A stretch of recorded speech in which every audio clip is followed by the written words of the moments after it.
All right, let's put money where my mouth is. Jim Carrey films. Fuck yeah. 12 seconds later. I think I've lost, and I have to admit this.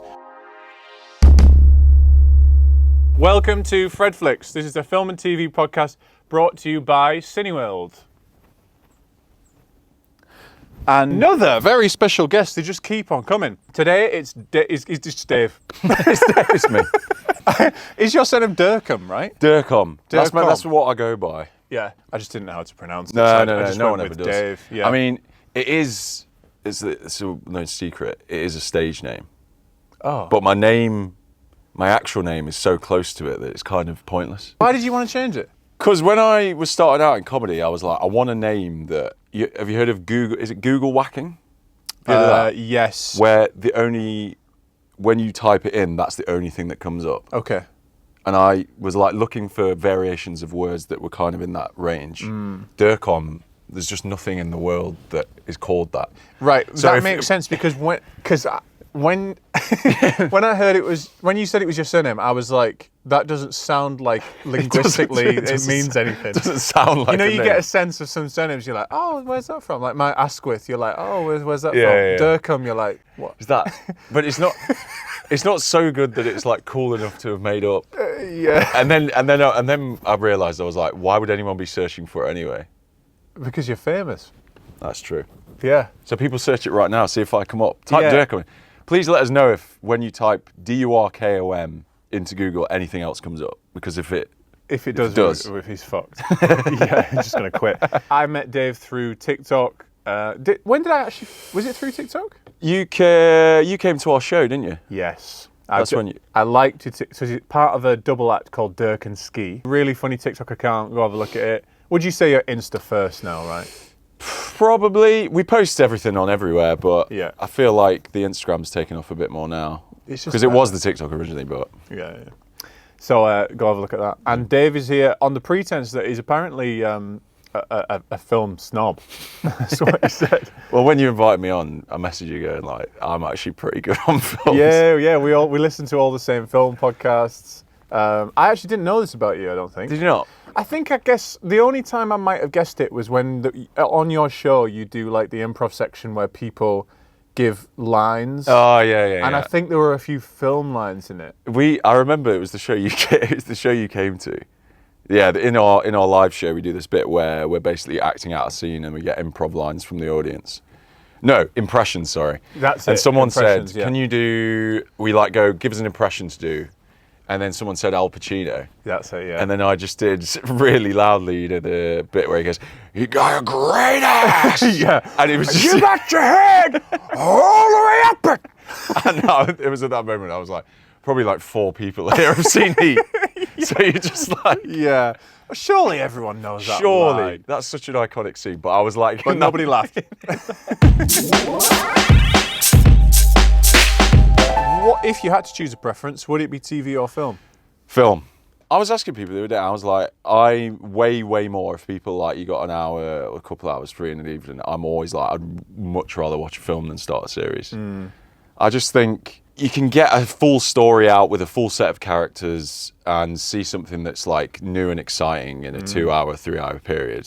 For me, is a lot more exciting than... Yeah, the story starts and fucking ends. Yeah, and it's like, I think when it comes to TV, I know there's so much good TV out there, and I do watch a lot of the higher quality stuff. So like, I'm making my way through Mad Men at the moment, which is amazing. Right. Yeah. But I think shows like that owe more to cinema than they do TV, in the 100%. sense that they are kind of basically cinematic and they're basically short films every single episode. Yeah. Whereas I think a lot of TV, other TV is kind of filmed in a way where it's kind of like, it just assumes, oh, you've watched about 50 episodes, so you know the characters, so you know why this is funny. Or you know why this is exciting, or you know why this is dramatic. Yeah, I'm actually surprised, like, of all the guests I've had so far, pretty much everyone said film, I think, apart from maybe one. And I'm surprised because I feel like the world was geared towards TV. But I completely agree. Like, I don't necessarily want to spend 30 hours with one character. No. 3's fine. 2, No. you know? No, exactly. I think as well, it's like, it's more in terms of like art form, it's more impressive that you can establish some characters make it really exciting or funny, and then finish the story in that amount of time. Yeah, and like get them to like potentially make you cry at the end. Yeah, like, exactly. Within the space of 2 hours. Yeah, I'd love a cry. With No, a yeah. If you had to pick, what is your favourite TV or film? Wait. What's my favourite TV TV? show? Samsung S100. or film ever? The favorite film ever is Flip Flop over the years. I bet everyone said this. Has everyone gone like? No. Oh, everyone's really certain. Said what? Has everyone really been just certain? Just punch straight in. Everyone's been a lot better guessed. Yeah. Everyone's just been really succinct, a bit more entertaining. We're actually. normally finishing. It's just solid. What's your favourite film? Yeah. Cheers. Thanks, everyone. Yeah. Favourite film currently is Eternal Sunshine of the Spotless Mind. Fuck off. Yeah. Get out. Really? Leave. Really? No. I You just. don't like it? No, it's all right. Oh, I just thought that was everyone's favourite film in 2010. But we're the same age, right? I'm 31. Yeah, I'm 31. Yeah, so that is a classic 31-year-old's favourite film, I guess is what I'm saying. Are we supposed to develop beyond that? Yeah. Are we supposed to be I like... think society's moved on. It's all VR, AI. It's like... Yeah. I typed into ChatGPT, I was like, what's the most 2010s film to like? And it would be that. This is a good Friday night. No, I love it. I just love the... First off, Jim Carrey's probably one of my favourite. Are you Jim Carrey person? Love him, yeah. Like both comedy and kind of serious stuff. Yeah, like my favourite serious film would be Truman Show, I think. Truman Show's amazing. Yeah. That's like that's another 5-star film for me. That's Absolutely. incredible. Yeah, there are certain 5-star films that are what's the word? Like you can't contest it. Yeah, untouchable. Like Untouchable. yeah. But they're not necessarily like, oh, my fave. But No. it's a Like 5-star. one's like like I don't know, something similar to like Toy Story 2 or something. It's Yeah. 5-star, but I'm not gonna say it's my favourite film. Yeah, Jim Carrey's good in that Yeah, one as well. he's very funny with that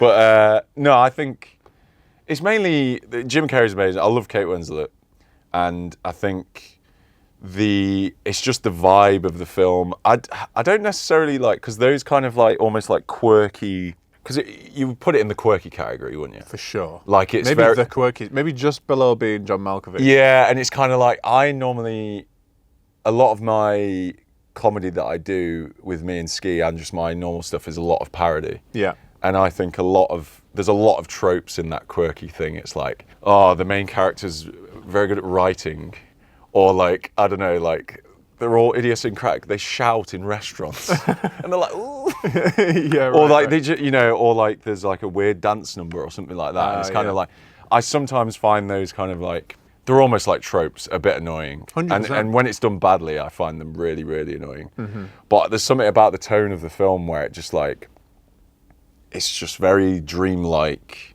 The performance is really good. Jim Carrey's not really doing any Jim Carrey in it. It's like his most... No, I'd say it's his most, withdrawn. Yeah, understated. Yeah. Like Yeah. they give him one scene where he's a baby, where they've basically obviously written it the script, where they've gone like, you just do Jim Carrey shit now, just to get the laughs in. But no, it's a good point, because like I would say in the later stage of, say, someone like Robin Williams, you did sense it's like, oh, this is one that was written for you to be Robin Williams. Yeah. And this is one where you're trying not to be Robin Williams. Well, yeah, exactly. It's like... And I feel like Jim Carrey, he was trying not to be Jim Carrey for a bit. Yeah, and I think it's really, really good, because he like underplays it really well, and like he never really overpowers it. Yeah, just like the whole dreamlikeness of it. The soundtrack's amazing. Yeah. Like really good acoustic soundtrack. I don't know, the themes of it are just really interesting, I think, because it was one of those films. Do you have it when you watch a film that you really like? It's kind of like a nice shirt. Yeah. Where let me expand on this metaphor. No, yes. Yes, I agree. End of metaphor. Where this doesn't even apply to shirts, but you like it so much, you're like, I'm only ever going to wear that on very, very special occasions. Weirdly, in a sense, it would be antithetical. If it's your favourite film, you probably watch it over and over and over again. Right, okay. Whereas with this, I kind of go back to it very sparingly, because I like it so much that I'm like... So this is the nice shirt. Yeah. And other favourite films could be like a cosy set of pajamas. Or just like a T-shirt that you've had for like 10 years. Yeah. And you just keep putting it on. But it has to be like a dependable. nice T-shirt, but one that you wear all the time. Yeah, a really nice T-shirt you wear all the time. We could work this. Let's work this metaphor. Yeah. A nice pair of socks that you wear sometimes. So Eternal Sunshine's a nice shirt. Yeah, a nice shirt. But like, I had this. Do you do that with films, or if a film that you really like? Yeah.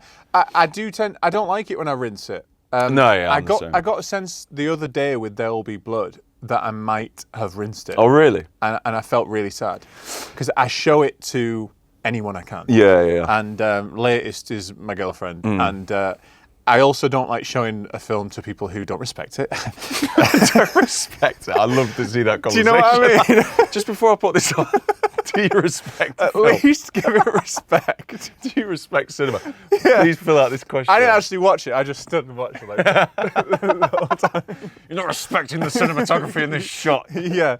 But there was that, but also I think I must have seen it 9 times or something. And it's a long film.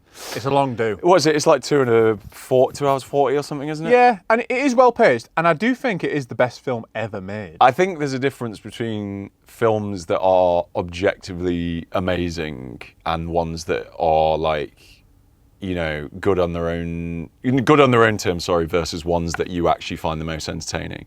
So which one's There Will Be Blood? So like There Will Be Blood is clearly, in terms of the craft of cinema, is absolutely incredible. The performance of all the actors is amazing. The way the story envelops and stuff, or develops, is incredible. But it's not the film where. Would it be a film if you were on a desert island where you'd be like, oh, I can't watch there? Would Stick it on. Stick it on. And my milkshake goes, oh! Oh, fire it up. Fire it up. I want to see it when he gets hit by a Starving bowling on ball. a desert island. Stick it on again. When was the last time you actually went to the fucking cinema? I went to The View in Angel in London to see Civil War. Great. I enjoyed that. Yeah. Did you like it? What did you? Yeah. I thought it wasn't what I was expected it was going to be. The trailers made it seem like it was going to be like this kind of like scale. war epic. Yeah. And I knew because it was A24, it was probably going to be slightly not that. But no, I thought it was really good. It was an interesting choice that they made it completely like apolitical. I know loads of people are talking about that, where it's kind of like you don't know who the bad side is. I think it was a good choice. No, yeah. I feel like it's a completely different film then if it's kind of bogged down on American politics. We all know what it's doing What it's trying to evoke. without having to say, point out Republicans. Yeah. know. And I think it still makes the point. There was some like the incredible scene. Is it Jesse Plemons? Mm-hmm. His scene is just like absolutely brilliant, lightning. Like you could like that. If I want to give an advert to the cinema, it's because moments like that they're way more tense when you watch it with loads of other people as well. Because it's literally like loads of people in the cinema, like, oh my god, is he going to kill these people? It's not so much like a horror moment, but you'll get like a moment of tension in a cinema where the silence is deafening, and I love those moments. Oh no, I know what it was. It was the first time, real classic bro moment, but the first time I ever saw The Dark Knight. Oh yeah. When I was what was it, 14, 15? Yeah. In the cinema when Heath Ledger first came on, that was such a fucking buzzy feeling. Yeah. People were like, because I think he walks into the meeting with the gangsters. At the start. And mate, I love tension like that. And you're right, Jesse Plemons in Civil War. It's kind of the top 2. Jesse Plemons plays like a psycho in every single film. Yeah. I feel like he plays someone a bit clumsy in Fargo. Did you watch this? I've not watched the series. Oh, right. I'm a film guy, so. Silence for 20.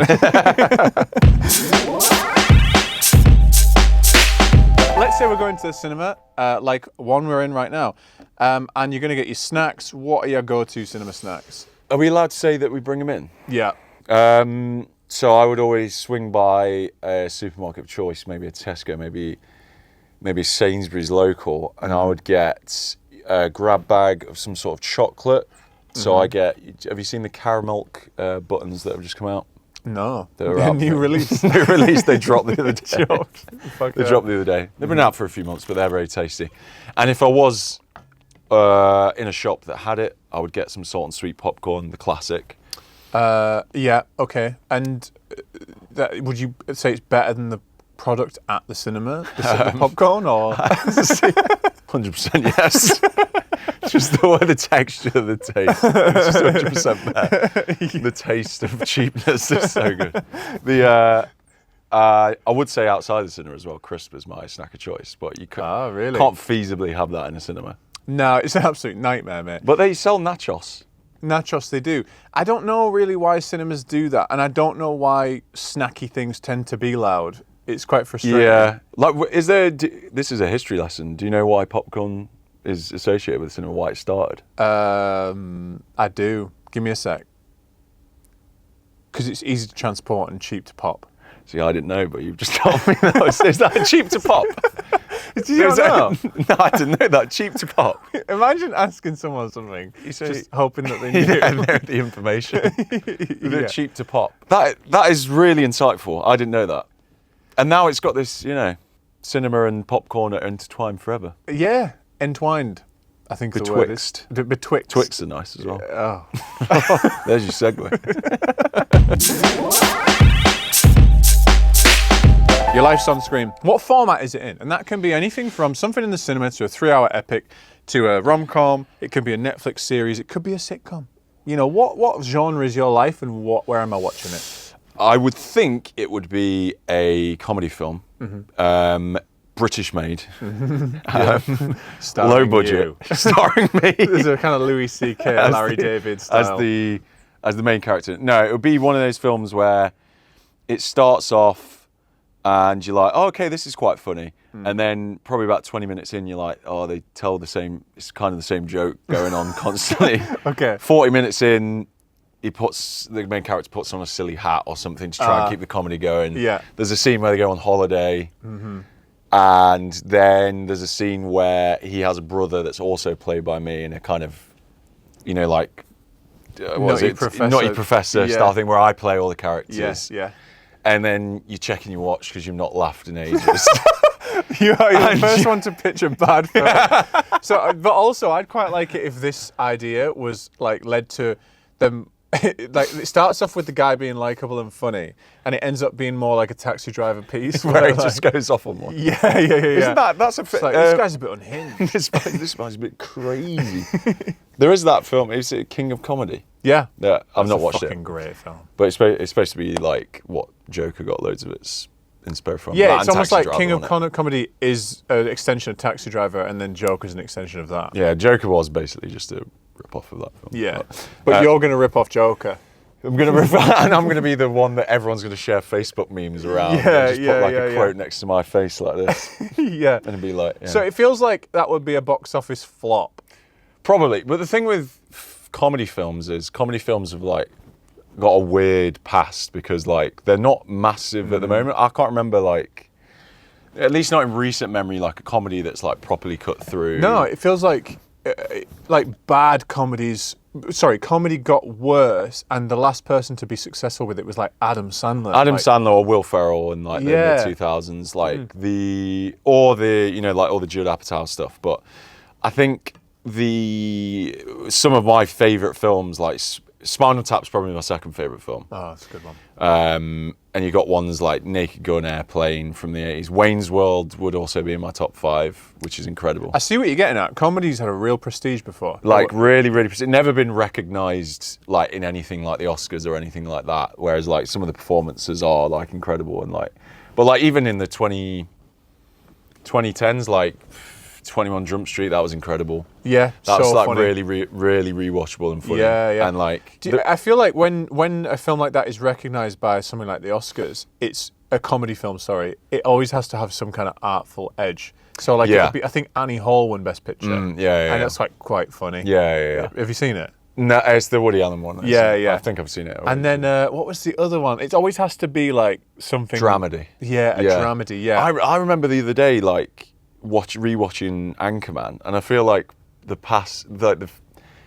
it's become such a cliche, that film. Yeah. Because everyone, people wear on stag do's and it's Yeah. kind of been co-opted by loads of people. If you actually just go back and watch the film on its own terms, it's so funny. Yeah. And it's there's so many elements to it that work, and it's because everything after that kind of was trying to copy the success of that in terms of those comedies. But I think they were trying to copy the vibe. Yeah. I feel like back in the day, that probably would have been a similar impact by Airplane, right? Like Yeah. Airplane came out and it changed the face of comedy.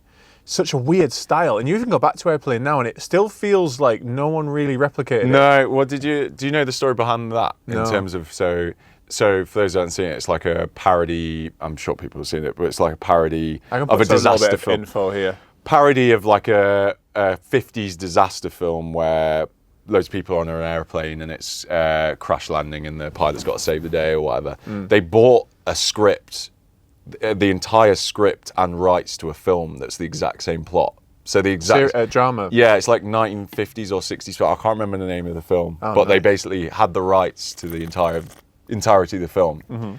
So they essentially just like went through line by line in the script and went like, how can we make this funny? Such like a good turn idea. this funnier. So And that's why it's got such a good hit rate. yeah, on and the tone of it's very like no one.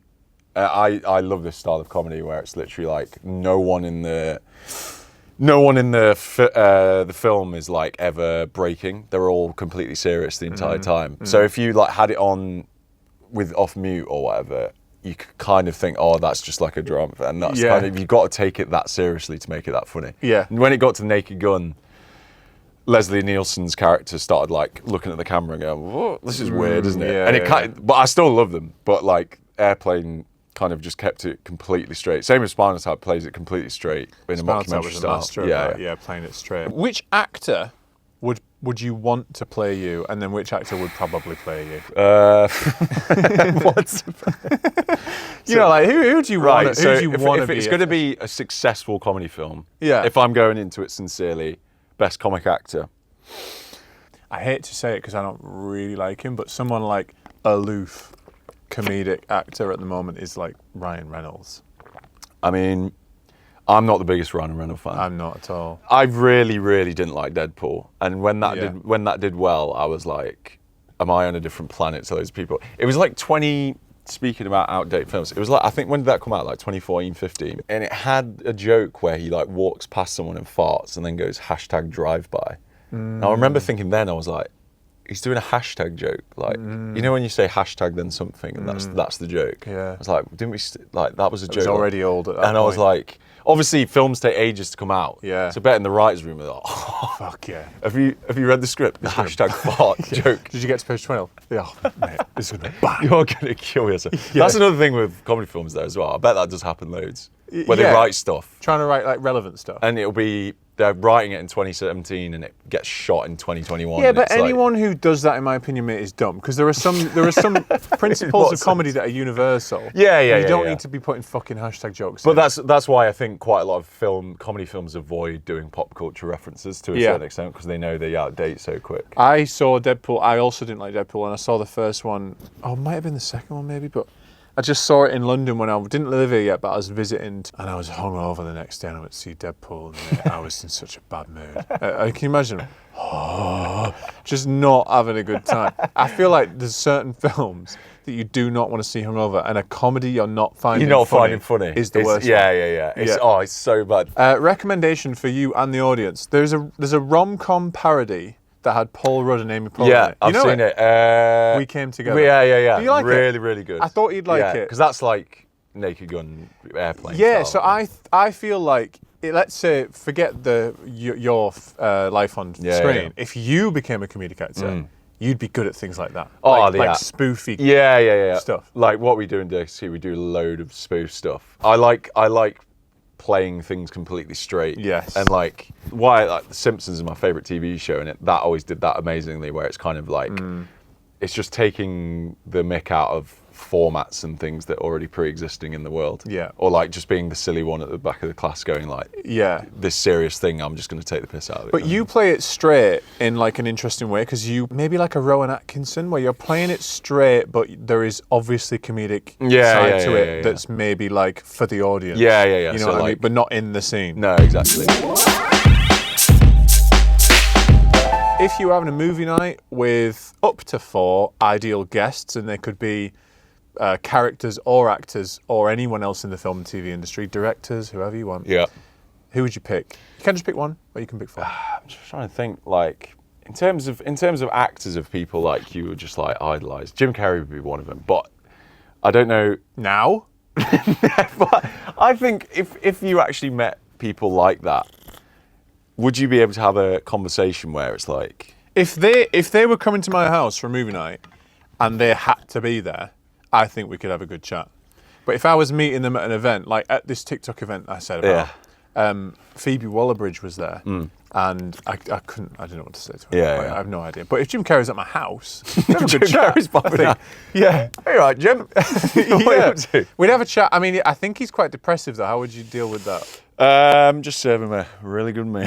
Yeah. Yes. Just get him drunk. Just get him. Yeah, I think in terms of like people I would like to talk, who I'd like to play me, going back to that as well, in terms of who would be a good dinner guest. Ryan Gosling. Are you a Gosling guy? I'm a Gosling guy. Yeah. Because he's the yin to Reynolds, yang. He's actually I feel funny. like you. Although I really didn't like Fall Guy. Oh, I liked it. Did you? Enjoyed it. Yeah. I felt like it was like he carried it on his back, to be honest. He said to me how unfunny it was because I love him. And I think he's really charismatic. And I thought he performed it well. I thought Emily Blunt was good in it. I just thought the dialogue was rubbish. I just think it was a bad match of like star to story to even genre. I just feel like it wasn't right for him at this time in his career. No. It feels too, I don't know, schlocky, like after the whole Barbie Ken thing. I think he's been on our screens for too long not being serious funny, Yeah. you know? Yeah. It's just been too gaudy funny for like too long. do you see The Nice Guys? Yeah. Like that's He's actually funny. Yeah. That for me is like, that's how you do an action comedy really 100%, well. yeah. And I thought that, I just think Fall Guy, the writing was just a bit shite, but. So you would want Ryan Reynolds to play you, but in reality, If I wanted to in bomb, reality, it'd be Phil Ski. it'd be Ski playing me, with me directing him going like, can you bring a bit more performance, please? Yeah. Can you just lighten up? Can you just like... Have you noticed that none of the cast and crew are laughing? We'd really like to bring some... me. That must be horrible as well. Oh yeah. And you're a performer, Mate, the worst. specifically with films. I've done like short films and like I've been on sets of TV and stuff like that. And the pressure of being a comedian and like turning... I know it's hard for any actor, but like turning it on to basically like, right, be funny now. And be funny with someone else's words, really. Yeah, as well. exactly. Yeah. And make it seem natural and get the point across about the plot. And like, you know, I find that really, really, that must be really stressful. Yeah, because also can't laugh on set. Like, so how are you delivering it right? And like, also, I don't know if you've noticed, even just filming like TikToks and stuff, the best take is the one that you corpse at.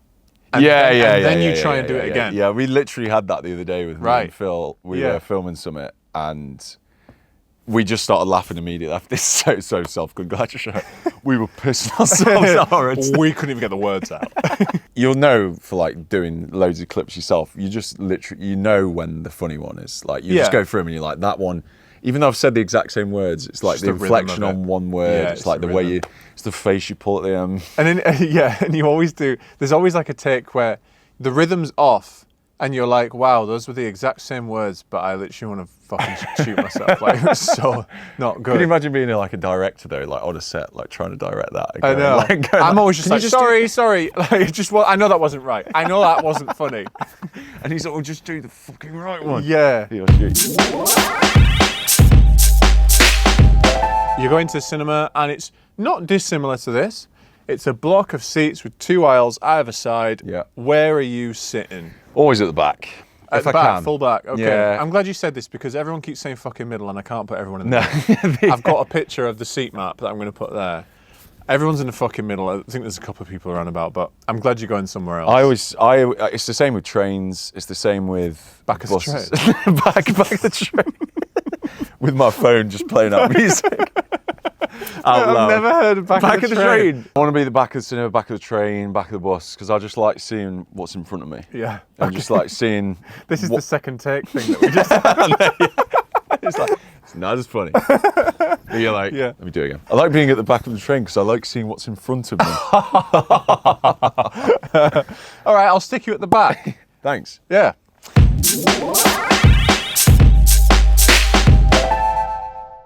This is the climax, and this is called Ping Pong Pop Culture. Da-da-da-da. And this is a game I made up where you pick a category Yeah. and we go back and forth naming things from that category. For example, Tom Cruise films. Oh, until yes. one of us can't name another one. Yeah. I'm not doing well versus guests. I don't think I've won one yet. Really? Maybe won one, I've forgotten. Out of about 5 or 6. Yeah. So you pick a category, we go. There's not a time limit on your answer. It's just vibes. But you can feel free to call me out if you think I'm struggling. Right, okay. And I'll call you out. And final rule, which is my favourite rule, people must be getting sick of hearing it. But my favourite rule is, if you can't think of an answer, you can try and trick me and make one up. And if I believe it, we just carry on. Right, okay, so if I'm But I can call you out, in which case I say win. with enough confidence. Yeah. And then is it a trial by Wikipedia or IMDb? Is that how it Exactly, works? I can check it up, yeah. Okay. And so timing's just vibes. That's a good point, by the way. Time is just vibes, yeah. If I challenge you on one that's actually real, then I lose. Right, okay. If I'm like, that's so not extra true. and I look at jeopardy. it. Mission Impossible. Bullshit. Yeah. So Never heard of you it. can have some time, think about a All right. category, whatever you like. Oh, I You picked the think of a category. category. Oh, fucking hell. Let us go with... Right, we've talked a lot about comedy films, so we can do something in comedy, can't we? Yeah, you could pick like a comedic actor or Let's do... a decade or... All right, let's put my money where my mouth is. Jim Carrey films. Fuck yeah. I feel like I might lose now, you know. You got As soon as I said it. Yeah, you got to instill fear into your opponent. That's what I like to do. Okay. Fuck yeah, you got to be confident. All right, you go first. Okay. Eternal Sunshine of the Spotless Mind. Nice. Man on the Moon. Okay. Cable Guy. The Cable Guy. Nice. Me, Myself, and Irene. Dumb and Dumber. Classic The song. Mask. Dumb and Dumberer. Bruce Almighty. What's that? It's hard under pressure. Mr. Popper's Penguins. Oh yeah. Getting the classics. The Truman Show. Liar Liar. Yes Man. Yes, man. The number 42. No, I'll give you it. It's called the number 23. Is it? Yeah, I'll give you it though. I'll give you it. Well, surely I lose. No, I'll give you it, mate. I'll just cut it. So, let me say the number 23. No, that's fine. It's number fine. It's 24. fine. Good one. What else? What Is it? else? Why have I said 42? Don't know, mate. Hold on. Give me a fucking sec, because I just let you off on that. So give me a fucking second. Jim Carrey films. Just going back to the start of his career. I was thinking at the start. I couldn't think of anything. Start of his career, and he's pissing. Oh, it was a Frank Darabont film called the fucking. I think I've lost, and I have to admit this. Why is it so hard to think of Jim Carrey films? He's not actually. Is he? He's not been in that many in terms of how long he's been around. The only other one I had was the most recent Dumb and Dumber sequel, Dumb and Dumber 2 or something. You said that. I said Dumb and Dumber and you didn't call me out because I don't think he's in that. And as soon as I said it, I thought, oh, I've lost it. Wow. But I didn't lost it anyway. But Right, I mean, I feel like I should have called you out for the number 42. Fuck. Because then I let it carry on, Yeah. and then I might just cut it. Number 42, no way. I love that film. Great, well, that's everything. Thanks very much, Dave, Thank for you. coming on the show. Follow him at all his socials, which I'll put here. Do you want to say what they are? Yeah, it's at Dave Durkom, at Durkenski, and yeah.